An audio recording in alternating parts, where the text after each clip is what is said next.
Olá pessoal, eu vim falar com vocês um pouquinho hoje sobre crise de pânico e transtornos de ansiedade que estão muito presentes hoje nessa época que a gente está vivendo de pandemia. Então, o que é um transtorno do pânico? O transtorno do pânico é vários sintomas físicos que a gente sente, especificamente diante que o nosso corpo entende que a gente está em perigo, mas não necessariamente nós estaremos em perigo quando a gente vai sentir. Então, quando uma pessoa está em crise de pânico, é como se o cérebro dela recebesse uma mensagem de que ele precisa se preparar para 3 estratégias. Ele vai precisar lutar, ele vai precisar fugir ou ele vai precisar se paralisar frente a um perigo. Então, vamos imaginar e vamos lembrar dos nossos ancestrais. Os nossos ancestrais lá na época dos homens das cavernas. Quando eles estavam diante de um perigo, vamos imaginar que eles estivessem de frente para um leão.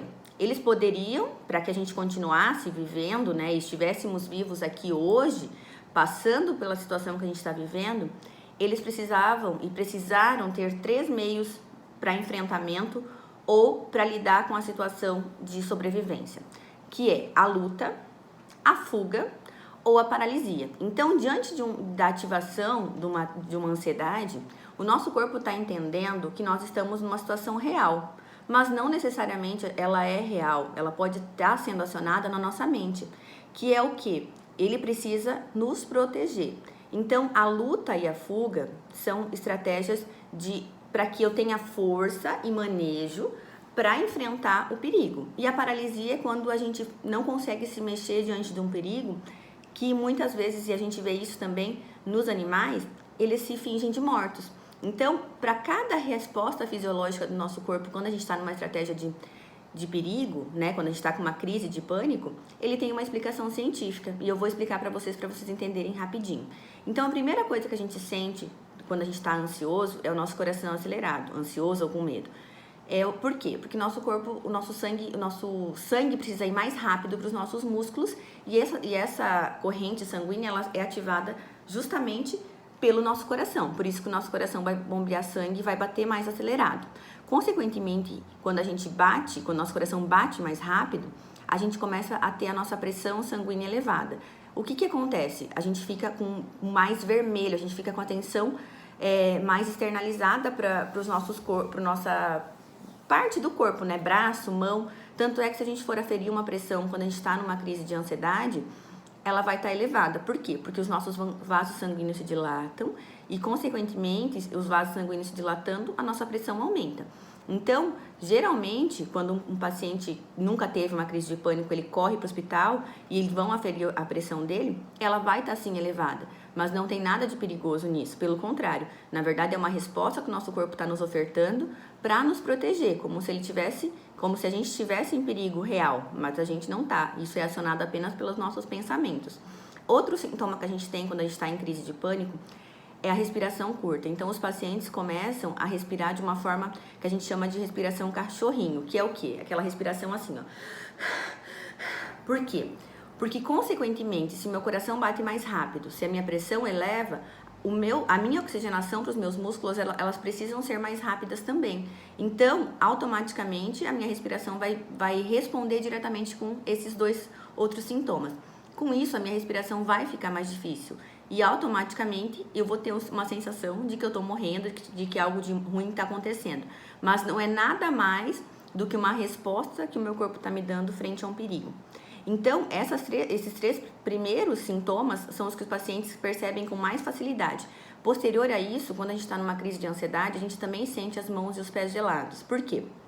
As mãos e os pés gelados são para que a gente consiga continuar a nossa luta e a nossa fuga, se a gente estivesse realmente lá na época dos nossos ancestrais, até porque o nosso cérebro, emocionalmente falando, ele é muito primitivo, nós não evoluímos. Então, as mãos e os pés gelados serve para que toda a intensidade sanguínea que está acontecendo no meu corpo, ele não vá para a extremidade, para que ainda assim eu consiga continuar lutando ou fugindo se eu me corte ou se eu me machuque nas extremidades. Por isso que as nossas mãos e os nossos pés ficam tão gelados. Por que a gente fica com a sensação de tontura? A sensação de tontura se dá porque o oxigênio que era para ser mandado para mim pensar, ele vai diretamente para o meu corpo para mim agir. Então, numa situação real de perigo, eu não preciso pensar sobre o que eu vou fazer. Eu preciso simplesmente responder à situação. Por isso que a gente sente uma tontura, uma sensação de desrealização. A sensação de desrealização também vem em conjunto com a pupila dilatada. Por quê? A pupila se dilata para que a gente foque no objeto real. Qual é o objeto real? O objeto é aquilo que está me colocando em risco. Então, se não tem objeto real, me dá uma sensação de desrealização. Porém, se eu tivesse frente a uma situação de perigo, se eu tivesse realmente frente a um leão, essa pupila dilatada faria com que eu tivesse o foco para que eu olhasse só para ele.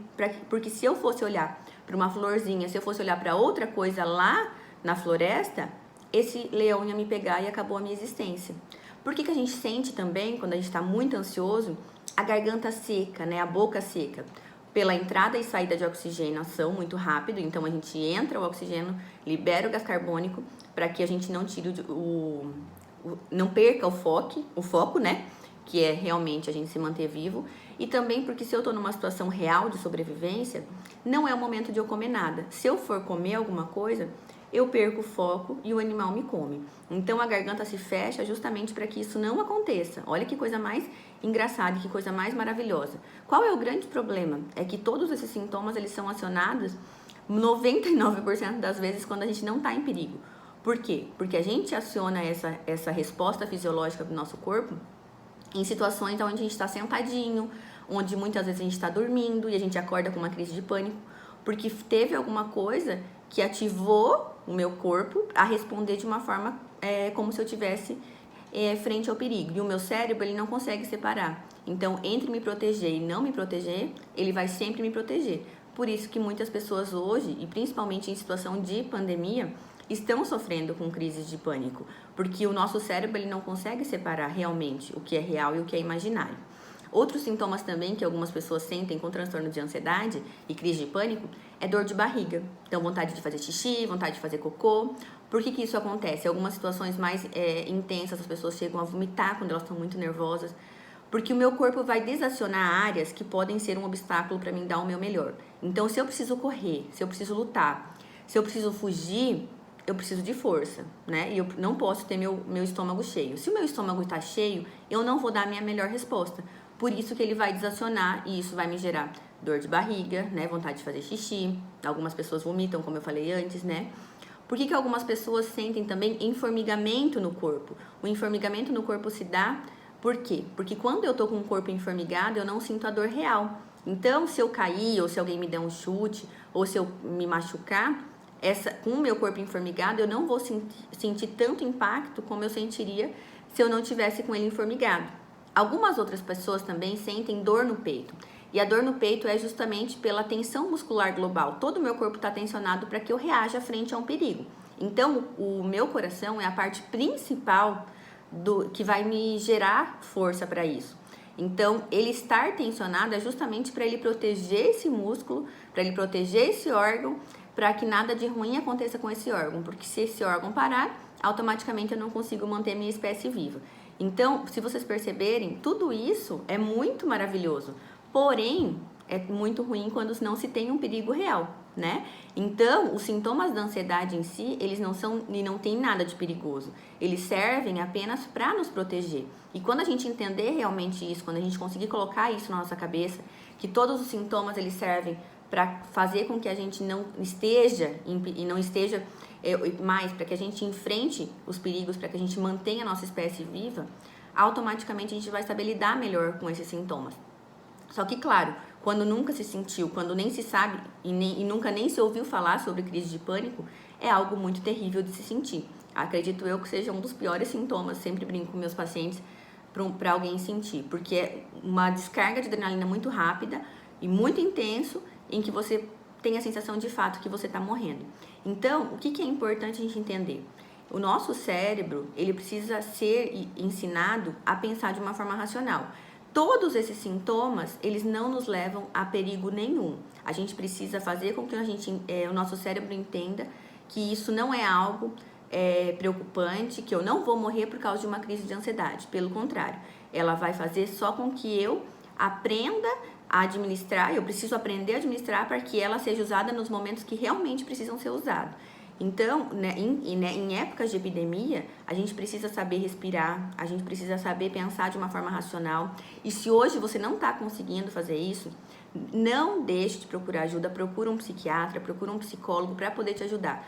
Porque a ansiedade em si, se você começa a ter várias crises, ela tira toda a qualidade de vida do teu dia e você não vive de uma forma como você poderia viver, benéfica e com bem-estar. Espero que essas dicas possam te ajudar e possam te trazer um pouco de calmaria e bem-estar frente à situação que a gente está vivendo. E qualquer coisa você pode me procurar, me chama por WhatsApp, me chama pelo direct aqui do Instagram, que qualquer dúvida que possa ser respondida, eu não vou medir esforços, porque a gente vai passar dessa epidemia e a gente vai ter epidemias de transtornos emocionais. As pessoas já estão adoecendo por causa disso, e isso é muito preocupante. E nós, como profissionais da saúde mental, precisamos sim levar conhecimento, precisamos e devemos facilitar o acesso das pessoas a essa rede de bem-estar, que é direito nosso de qualquer pessoa se sentir bem, certo? Um beijo, fiquem com Deus e contem comigo.